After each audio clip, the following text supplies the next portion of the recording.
ജീവിതം മുഴുവൻ എനിക്ക് ആസ്വദിക്കും. പക്ഷേ സ്വന്തം തടവുമുറിയുടെ താക്കോൽ സിന്ധിയുടെ കയ്യിലാണ്. സിന്ധി വിചാരിച്ചാൽ നമുക്കിവിടെ നിന്ന് രക്ഷപ്പെടാം. സണ്ണി,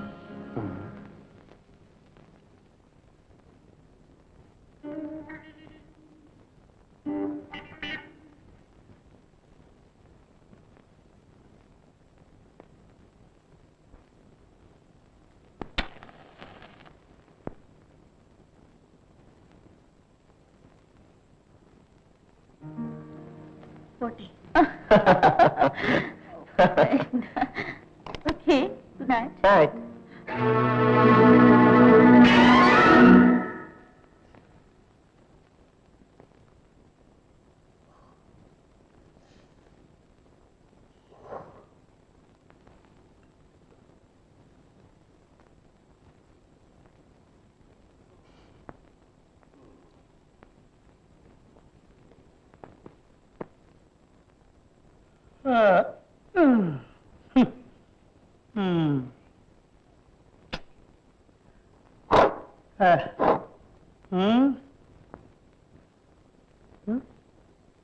സമയം എന്തായി?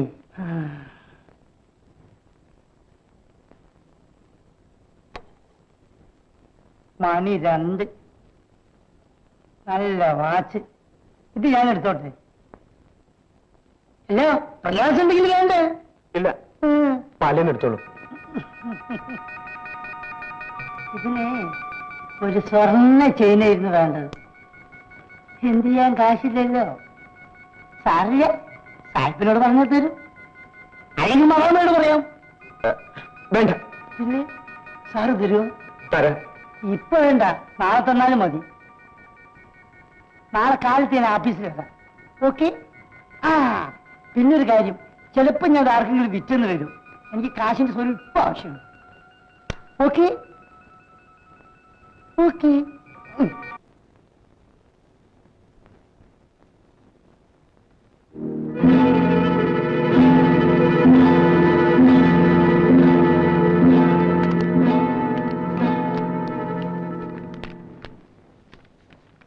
ഇത് മതി.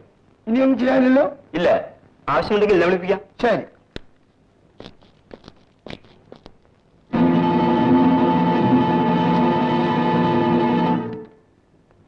പഞ്ചായത്ത് പ്രസിഡന്റ് എന്നുള്ള നിലയിൽ ഞാൻ വിചാരിച്ചാൽ ഒന്നും ചെയ്യാൻ നോക്കില്ല. ഞങ്ങൾക്ക് ഇതിനെക്കുറിച്ച് ഒന്നും അറിഞ്ഞുകൂടാ. സാറ് തന്നെ രക്ഷിക്കണം. മുത്തന്റെ പേരിൽ ഒരുപാട് കേസുകൾ ചാർജ് ചെയ്തിട്ടുണ്ട്. ബലാത്സംഗം, ഭവനഭേദനം, മോഷണം, അടിപിടി. സാറിന് സത്യം അറിയാമല്ലോ. പക്ഷേ സായിപ്പിനോട് എതിർക്കാനുള്ള കഴിവ് എനിക്കില്ല. അയാളെന്നെ നശിപ്പിച്ചു കളി. എന്നാൽ പ്രസിഡന്റ് അറിയാൻ ഒരു വിശേഷം കൂടി ഞാൻ പറയാം. ആശുപത്രിയിൽ വെച്ച് ചെല്ലയന്റെ കൈ മുറിച്ചു കളഞ്ഞു. ഞാൻ എന്ത് ചെയ്യാനാ വൈദ്യരെ? എന്നാ ഒരു ഉപകാരം ചെയ്യാമോ? ആ മനുഷ്യന്റെ കഴുത്തുകൂടെ മുറിച്ചു കളയാൻ സാഹിബിനൊന്ന് പറയാമോ?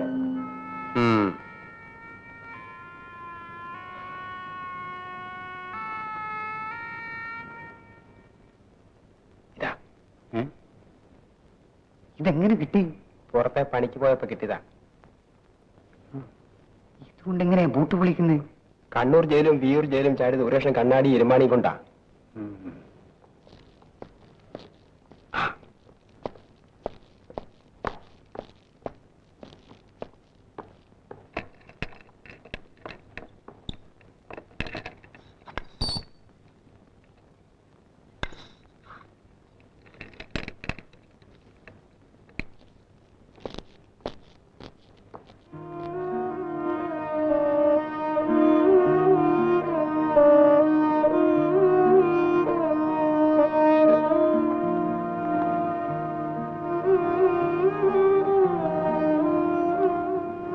സമയത്ത് ഇങ്ങനെ കരയുന്നത് നല്ലതല്ല.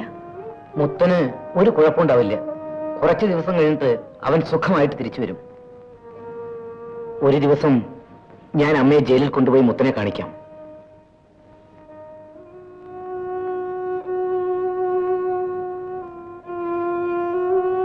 എന്താ അമ്മ വരുന്നു. ആ ദിവസത്തിന് ശേഷം അമ്മ ഒന്നും മിണ്ടാറില്ല. പല ദിവസങ്ങളിലും ഒന്നും കഴിക്കാറില്ല. തങ്കമ്മേ, നീ എന്തെങ്കിലും വെച്ചു കൊടുത്തിട്ട് വന്നാ മതി. വേണ്ട, ചോറും കറിയും ഞാൻ വെച്ചോളാം. വേണ്ട വേണ്ട, നിങ്ങൾ രണ്ടുപേരും ആയാൽ ആരും ഒന്നും വെക്കുകയുമില്ല കഴിക്കുകയുമില്ല. ശരിയാണ്. നാളെ മുതൽ ഇവൾ വന്ന് ചോറും കറിയും വെച്ചു തരും. ഞാൻ പോകുന്നു അമ്മേ. വാവിന് മുമ്പ് പൂജ നടത്തില്ലെങ്കിൽ മാരിയമ്മന്റെ പൂജയല്ലേ, മാരിയമ്മനത് തക്ക സമയത്ത് നടത്തും.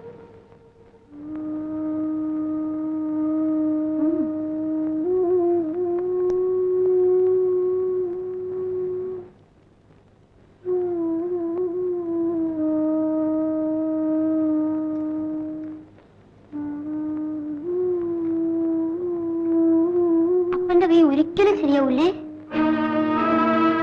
ഇല്ല മോനെ. അപ്പനിനി പന കയറാനും ഒക്കൂലേ? ഇല്ല മോനെ.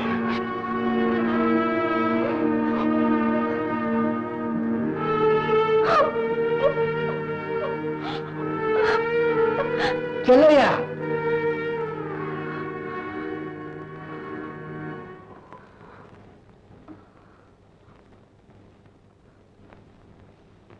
ഒന്നുകിൽ എന്റെ മുതൽ തരണം, അല്ലെങ്കിൽ പലിശ തരണം. ഇത് രണ്ടും തരാത്ത ഈ പരിപാടി പറ്റില്ല. എനിക്ക് യാതൊരു നിവൃത്തിയില്ലഞ്ഞിട്ടാണ്. എന്നാ ശരി, തൽക്കാലം ആ രണ്ട് പനയും ഞാൻ വെട്ടിക്കൊണ്ടു പോകാം. അതിന്റെ കാശ് പലിശ കണക്കായിക്കൊള്ളാം. അയ്യോ, അത് പറ്റില്ല. എന്റെ അപ്പന്റെ കൈ കൊണ്ട് വെച്ച പനയാണത്. അവളൊക്കെ പറയും, വായ നോക്കി നിൽക്കാതെ പോയി വെട്ടണ. അയ്യോ, അരുവി.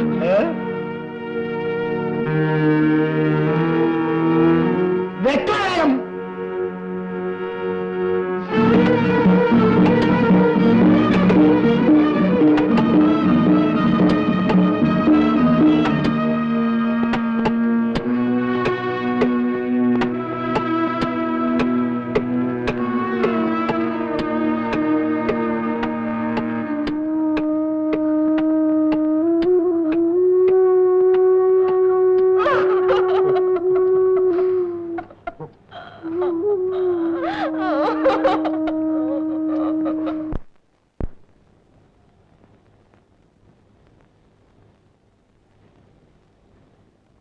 എന്താമത്തെ ഒരു വിഷമം? മറ്റന്നാ വാവാ. അന്ന് പൂജ നടത്തിയേ പറ്റൂ അല്ലേ? ആ, അല്ലെങ്കിൽ മാരിയമ്മൻ കോവിക്കും. കോപിച്ചാൽ? അയ്യോ, കോവിക്കാൻ പാടില്ല. തള്ളയുടെയും പുള്ളയുടെയും ഉയിര് മാരിയമ്മന്റെ കയ്യിലാ. തനിക്ക് മറ്റന്നാൾ തന്നെ പൂജ നടത്തണം. ആ, ഞങ്ങൾ പറയുന്ന പോലെ ചെയ്ത് തനിക്ക് ഇവിടുന്ന് രക്ഷപ്പെടും. എന്താ ചെയ്യാമോ? എന്താ? അത് താനൊന്നും അറിയണ്ട, ഞങ്ങൾ പറയുന്ന പോലെ ചെയ്താൽ മതി.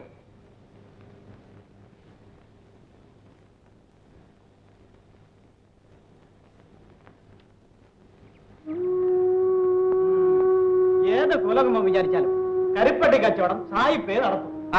അത് പിന്നെ എനിക്കറിഞ്ഞുകൂടെ? പണ്ടായിരുന്നെങ്കിൽ ഒരു കൈ നോക്കിയായിരുന്നു, ഇപ്പൊ രണ്ട് കൈ നോക്കാനും വയ്യ.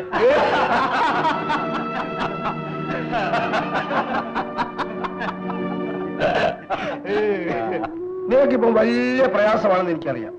വേണമെങ്കിൽ ഒരു ജോലി തരാം. എന്റെ ജീപ്പിന് ഒരു ഡ്രൈവർ വേണം.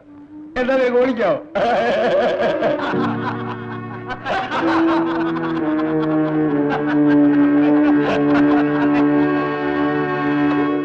ഞാൻ മദാമിനെ കല്യാണം കഴിക്കുന്ന എന്റെ ജാതകത്തിലുണ്ട്. അതുകൊണ്ട് ജപ്പാനിലെത്തി ഞാൻ നിന്നെ വേഗം വിളിപ്പിക്കാം. എന്നെ വിളിക്കൂ. നിനക്കൊരു മദാമിന് അയ്യോ, ആരും നല്ല ലക്ഷണം സുന്ദരി ഞങ്ങൾ വരട്ടെ.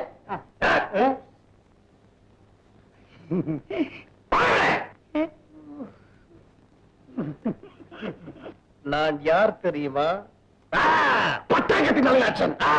തമിഴ് തോന്നുന്നുണ്ട്. എന്നെയോ? ഞാൻ രണ്ടു ഊണ് കഴിച്ചു. ഒന്ന് പാവകം പട്ടിണിയാ. നീ കഴിച്ചു? എനിക്ക് വേണ്ട.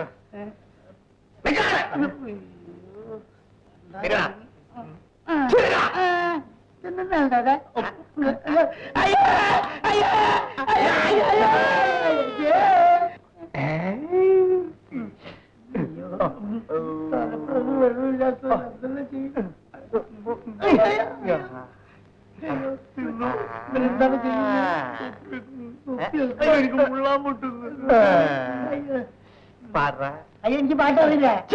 പാവാട വേണം, മേലാട വേണം, പഞ്ചാര പലകിലേക്ക്. അല്ലാതെ ഉമ്മ പൊലാപ്പ് വേണ്ട, 5000 കൊടുക്കാം. അതോ അതിനൊപ്പം പണമകൻ മകറായി തന്ന പാവാട വേണം. ഞാൻ ശ്രീമോ പാലയ്യൻ, പിച്ചാങ്കത്തി പാലയ്യൻ.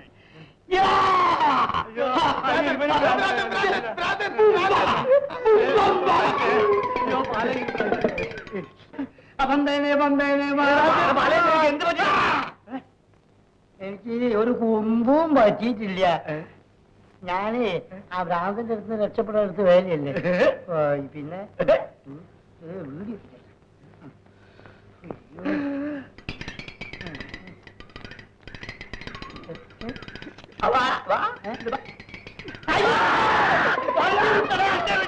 വീഡിയോ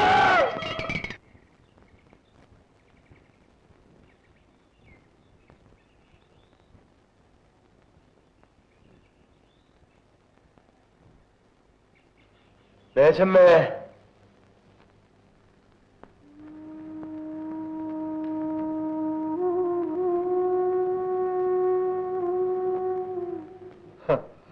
മോൻ വിശന്ന് കടന്നുറങ്ങുകയാണല്ലേ?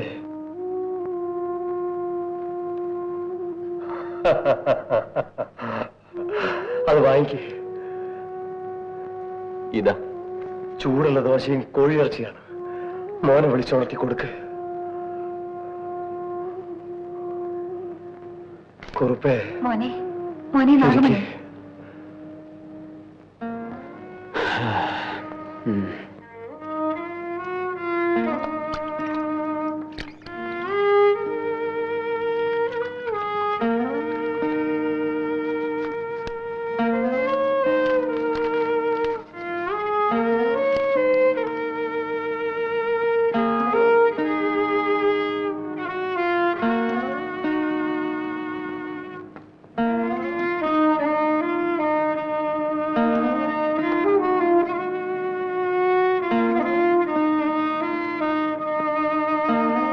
പിന്നെ മോനെ വയറ് നിറച്ച് തിന്നെ. മതി.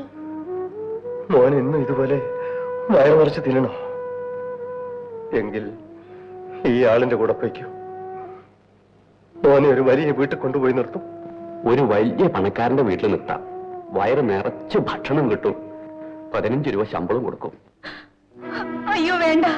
ഞങ്ങൾ തമ്മിൽ എല്ലാം പറഞ്ഞുറപ്പിച്ചു. ചെല്ലയിന് 15 രൂപ അഡ്വാൻസും കൊടുത്തു. ആ കാശ് കൊണ്ടാണ് ഈ ദോശ ഇറക്കി വാങ്ങിച്ചത്. എന്റെ മോനെ വിടണ്ട. ദേശമ്മേ, നമ്മളെ കൊണ്ട് ഇവനൊരു നേരത്തെ കഞ്ഞി കൊടുക്കാൻ പോലും കഴിയില്ല. അതുകൊണ്ട് ഇവൻ പോട്ടെ. അവനെ പഠിപ്പിച്ച് വലിയ ആളാക്കുമെന്ന് പറഞ്ഞിട്ട് സാധിച്ചില്ല, സാധിക്കുകയില്ല.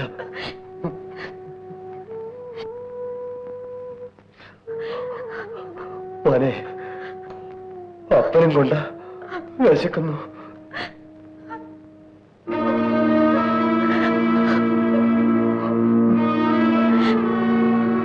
അമ്മയ്ക്കും കൂടെ.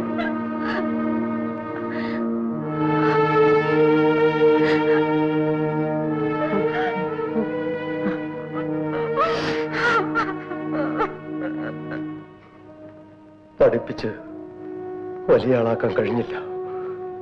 പക്ഷേ അവന്റെ ശമ്പളത്തിൽ നിന്ന് വാങ്ങിച്ചതാണ് ഇത്. അത് അവന്റെ കൈ കൊണ്ട് തന്നെ തിന്നാൻ കഴിഞ്ഞില്ലേ?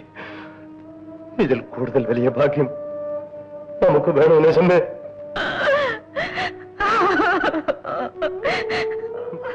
ബസ്സിന് സമയമായി. മോനെ മതി, മോനെ പോയിക്കോ.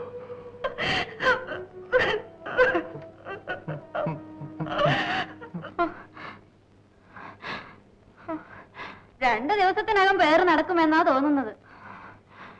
നീ ഒന്ന് പേടിക്കാതെ കൊച്ചേ, എത്ര പേരെടുത്തവളാണ് ഈ ഞാൻ.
അതേ സാഹിബേ, എന്നെ 2 കണ്ണുകൊണ്ട് കണ്ടതാ മദാമ്മ സണ്ണി സാറിന്റെ വീട്ടിൽ കയറി പോകുന്നത്.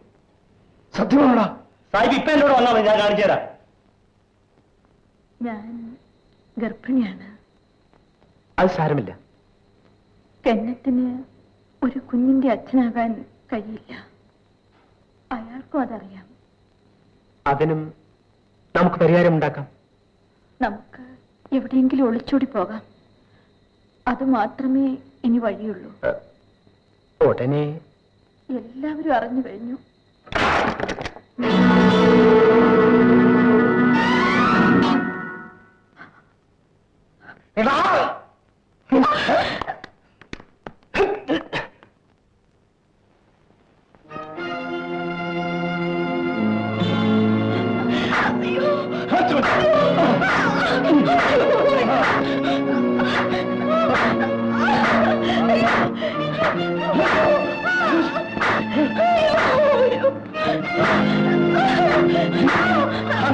ഇനി അടിക്കരുത്, മദാമ്മ ചത്തു. ഓടിക്കളഞ്ഞു. എടി മദാമേ, ഒരു കുറ്റവും ചെയ്യാത്ത എന്നെ നീ ജോലിയിൽ നിന്ന് പിരിച്ചു വിട്ടില്ലേ? നീ അനുഭവിച്ചോ?